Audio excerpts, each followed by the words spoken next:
4절에서 6절까지입니다. 계시록 4장 4절에서 계시록 4장 4절에서 6절까지 시작. 또 보좌에 들려 24보좌들이 있고 그 보좌들 위에 24장로들이 흰옷을 입고 머리에 금관을 쓰고 앉았더라. 보좌로부터 번개와 음성과 우리소리가 나고 보좌 앞에 켠 등불이 7이 있으니 이는 하나님의 7영이라. 보좌 앞에 수정 같은 유리 바다가 묻고 보좌 가운데 보좌 주위에 4생물이 있는데 앞뒤에 눈들이 가득하더라. 아멘. 오후 예배는 계시록을 이어서 봅니다. 또 보좌에 들려 요한은 박해받아 밤모습에 유배되었죠. 그때 예수님은 요한에게 환상을 보여주며 그를 위로하셨습니다. 그리하면서 예수님은 요한에게 이와 같이 명하셨습니다. 1장 19절에 그러므로 네가 본 것과 지금 있는 일과 장차 될 일을 기록하라. 요한은 예수님의 충성된 증인이었어요. 예수님의 명을 따라서 요한은 먼저 자기가 본 것, 곧 그가 본 예수님의 환상을 요한계시록 1장에 기록을 했습니다. 이어서 요한은 지금 있는 일, 곧 소아시아 7교회의 당시 상태를 요한계시록 2장 3장에 기록을 했습니다. 그런 후에 요한은 장차 될 일, 곧 역사의 끝에 일어날 일들을 요한계시록 4장 이하 마지막까지 기록을 했는데 이와 같이 요한계시록은 크게 3부분으로 나누어집니다. 그가 본 것과 과거의 일과 지금 있는 일, 곧 현재의 일과 장차 될 일, 곧 미래의 일입니다. 계시록 4장, 5장은 장차 될 일에 대한 서론인데 예수님은 요한을 하늘로 부르셔서 그에게 장차 될 일을 보이셨는데 다시 말하면 예수님은 장차 이 땅에 일어날 모든 일들이 하늘에서 결정한 대로 이루어진다는 사실을 요한에게 보여주신 것입니다. 이 일을 위해서 예수님은 하늘문을 여시고 누구를 불렀어요? 요한을 하늘로 불렀습니다. 그 즉시 요한은 성령의 감동이 되어서 공간과 시간을 초월해서 하늘에 이르게 됩니다. 요한은 하늘에 보좌가 있는 것을 보았어요. 또한 요한은 그 보좌 위에서 하나님이 앉으신 것을 보았습니다. 하나님은 요한에게 그의 모양을 보이셨는데 계시록 4장 3절에 앉은 이시의 모양이 벽옥과 홍보석 같고 또 무지개가 있어 보좌에 들렸는데 그 모양이 녹보석 같더라. 요한이 본 하나님의 모양은 두 보석 곧 벽옥과 홍보석 같았어요. 벽옥은 수정과 같이 맑은 보석이고 벽옥은 하나님의 거룩하심을 잘 상징하는 것이죠. 홍보석은 붉은 빛의 죄인들을 불사르는 하나님의 심판을 상징을 합니다. 하나님은 거룩하기 때문에 죄인들을 불로써 심판하심을 상징적으로 보여준 것입니다. 그러나 또 녹보석과 같은 무지개 보좌가 들고 있습니다. 무지개는 하나님의 언약을 뜻하고 그리고 녹보석은 하나님의 은혜와 긍휼을 상징합니다. 하나님은 그의 언약을 기억하시면서 심판 중에도 그의 백성을 보호하십니다.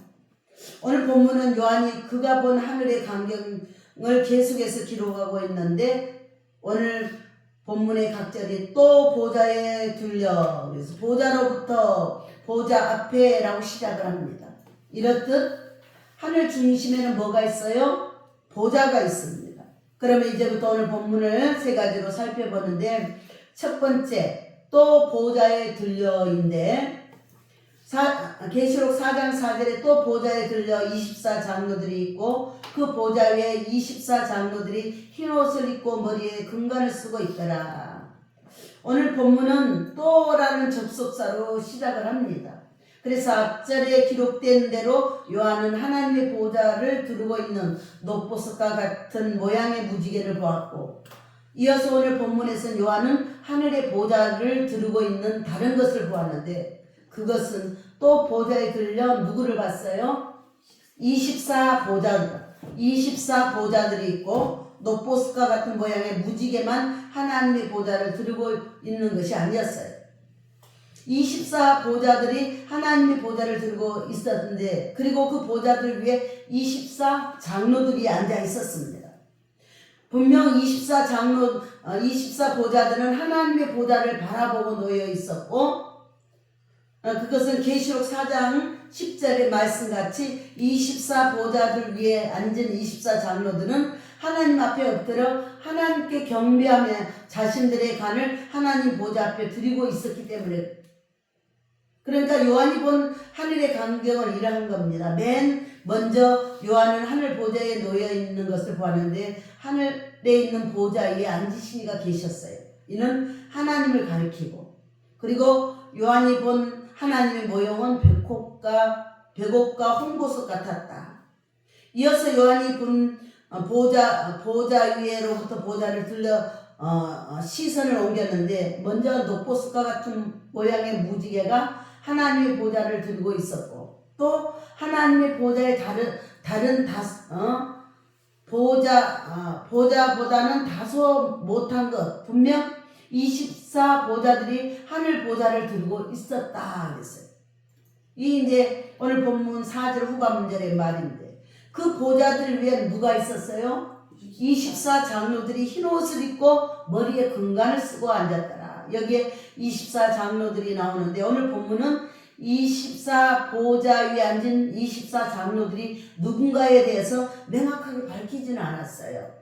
그러다 보니까 어떤 사람은 여기에 나오는 24 장로들이랑 천사들 중에 아주 높은 계급을 가진 천사를 가리킨다고 말하는데 물론 성경에 천사장이라는 계급이 나오지만 나오죠. 그러므로 천사들에게 조직에 따른 서열이 있는 것은 사실이에요.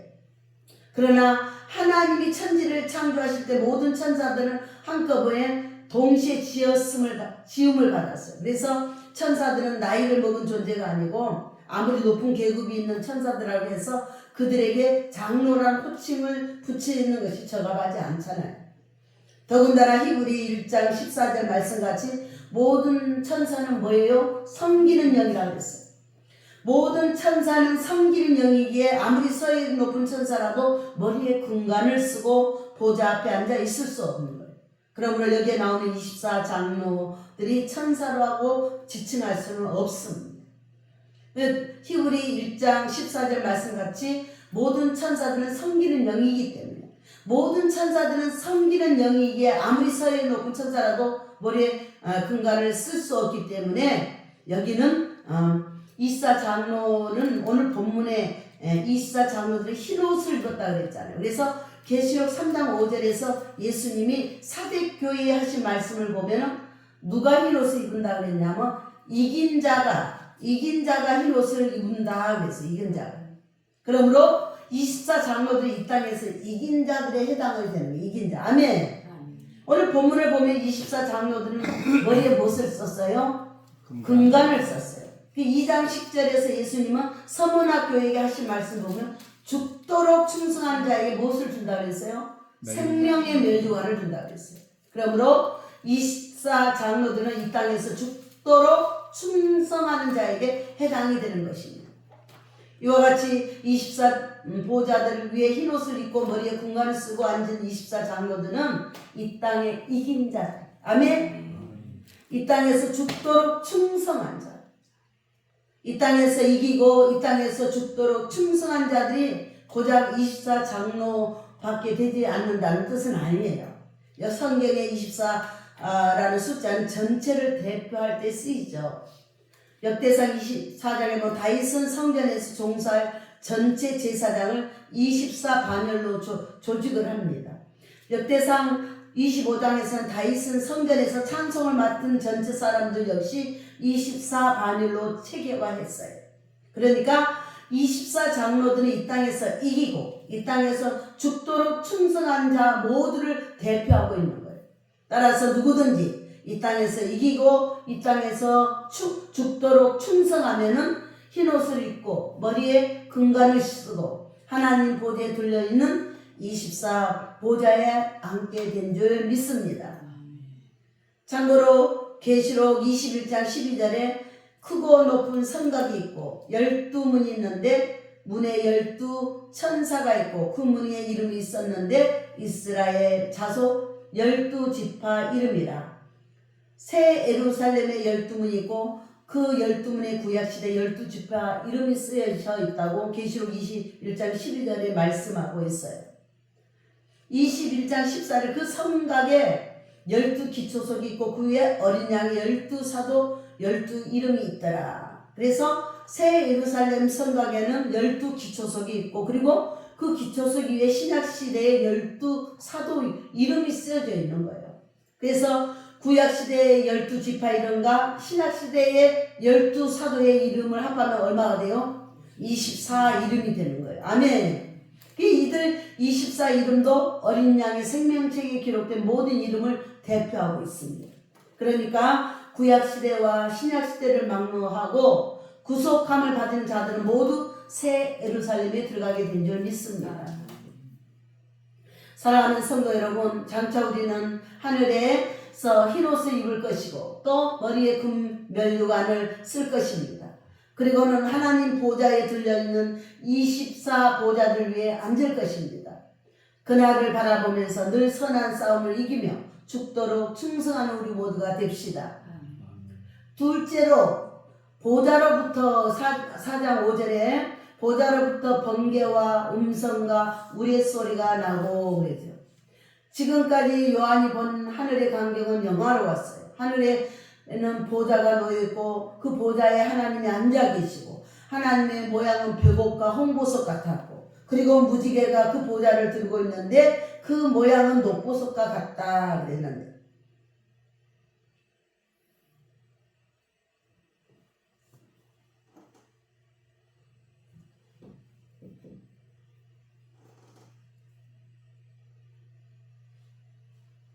넘어가 버렸어. 보좌에 하나님이 앉으신 보좌에 들려서 24 보좌가 있는 이 보좌들 위에 24 장로들은 흰옷을 입고 머리에 금관을 쓰고 있는데 이 말씀처럼 그 광경을 바라보는 요한의 입에서 뭐라고 말하냐?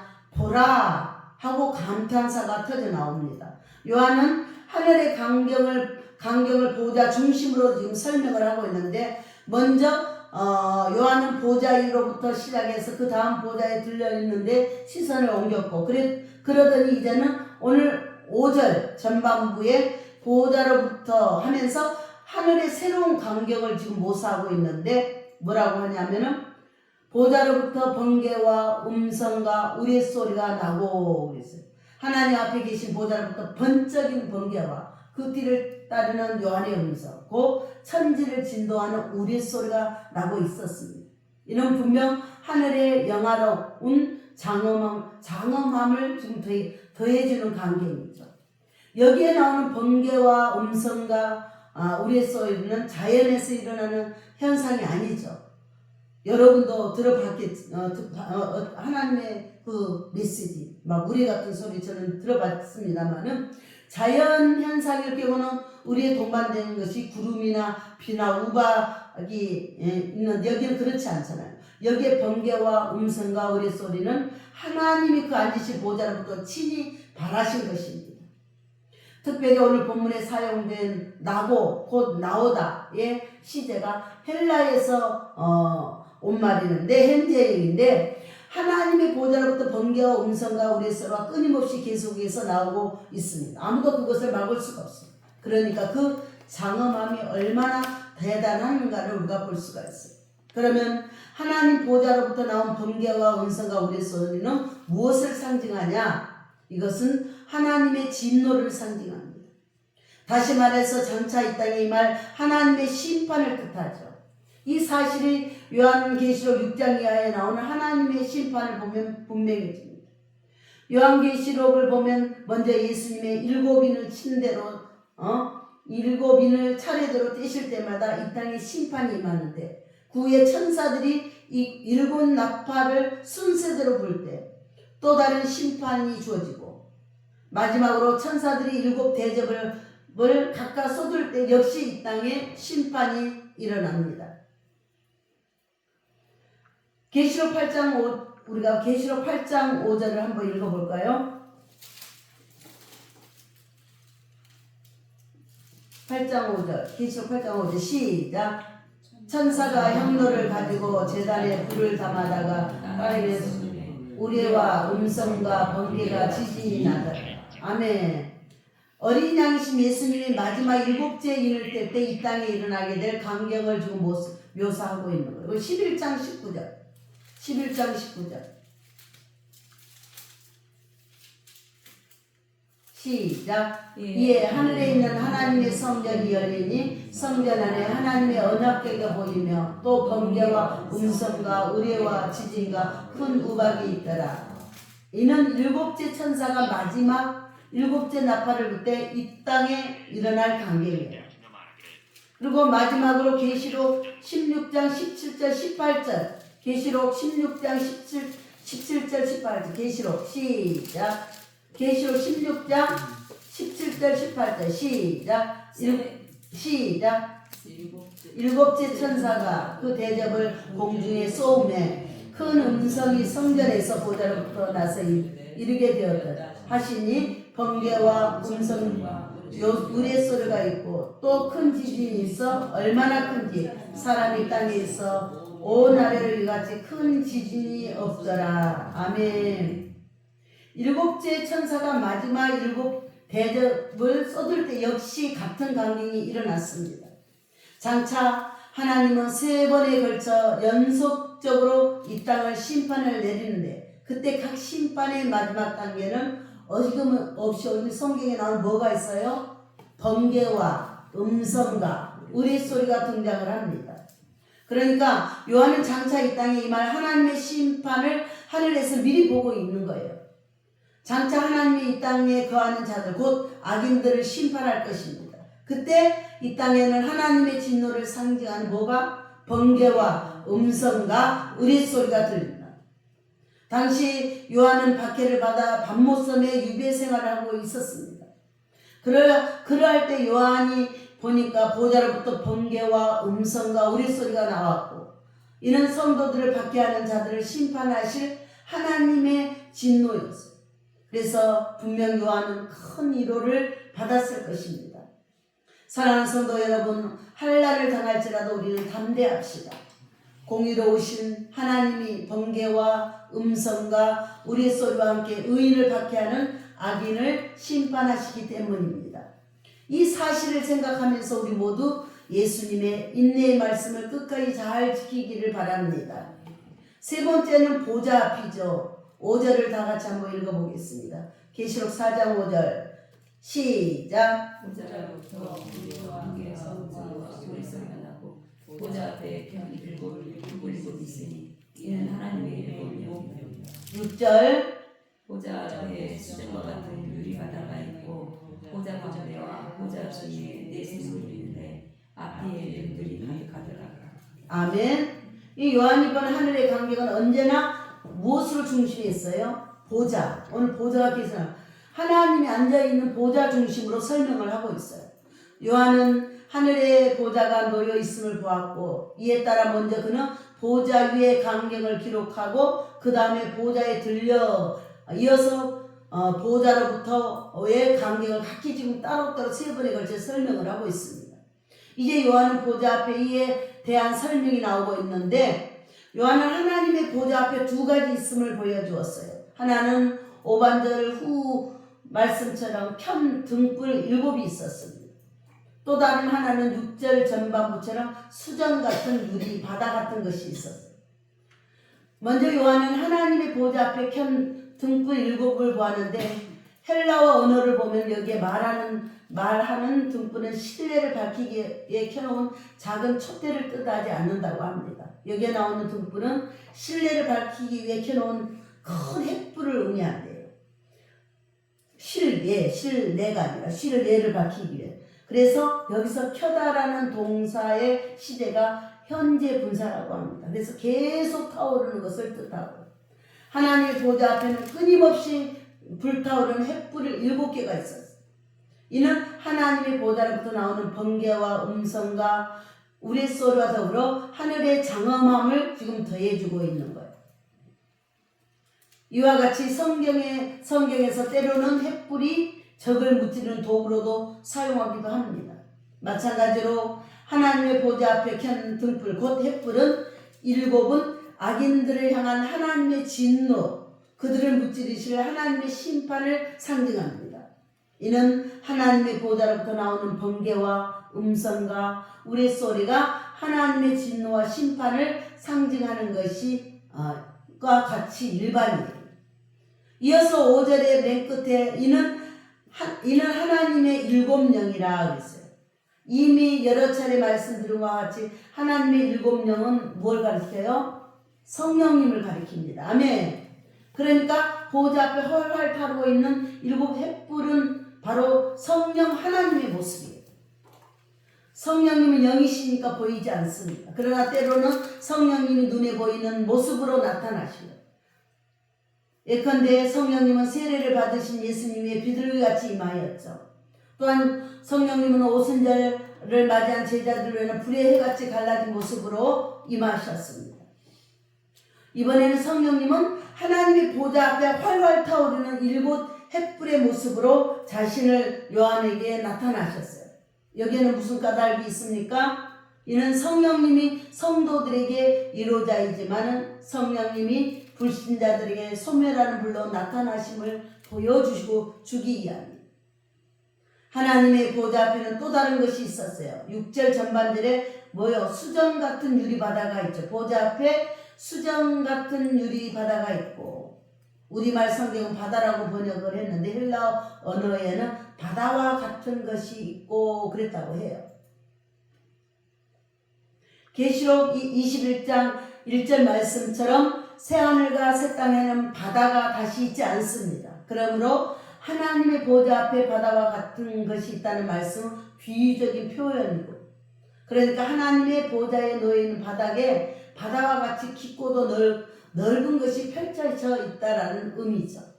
오늘 말씀처럼 하나님의 보좌 앞에 바다와 같이 강한 유리가 깔려 있었습니다. 당시 유리는 오늘날처럼 투명하지 못했습니다. 그러므로 오늘 본문은 뭐라고? 수정 같은 유리라고 해요. 깨끗한. 그걸 표현하면서 보좌의 바닥에 있는 유리는 매우 투명함을 말해주고 밝히고 있죠. 자연히 하나님의 영광은 온 우주에 두루 비칠 수밖에 없습니다. 하나님의 보좌가 있는 하늘은 찬란한 빛으로 충만하기 때문에 그곳에는 어둠이 전혀 없습니다. 이렇듯 하나님이 계시는 천국은, 또한 우리가 장차 영원토록 살게 된 천국은 너무나도 영화로운 것입니다. 바울은 이와 같이 영화로운 하늘에 이끌려갔어요. 바울은 예수님과 함께 하늘의 영광을 누리며 살게 될 것을 소망했습니다. 그러면서 바울은 장래에 하나님께서 누릴 영광을 바라보면서 현재 이 땅에 주를 위해 겪는 모든 고난을 기쁨으로 이겼습니다. 오늘 마지막으로 오늘 본문 6절 후반절, 보좌 가운데 보좌 주위에 내 생물이 있는데 앞에는 눈들이 가득하더라. 이제 하늘의 광경이 보좌 가운데와 보좌 주위로 옮겨졌어요. 새로운 주제에 대해서 다음 시간에는 다음 주에 살펴보겠습니다. 사랑하는 성도 여러분, 지금까지 우리는 오늘 말씀을 통해서 하늘 광경을 3가지로 나누어 살펴봤는데, 첫째는 보좌에 둘려있는 것들을 살펴보고, 두 번째는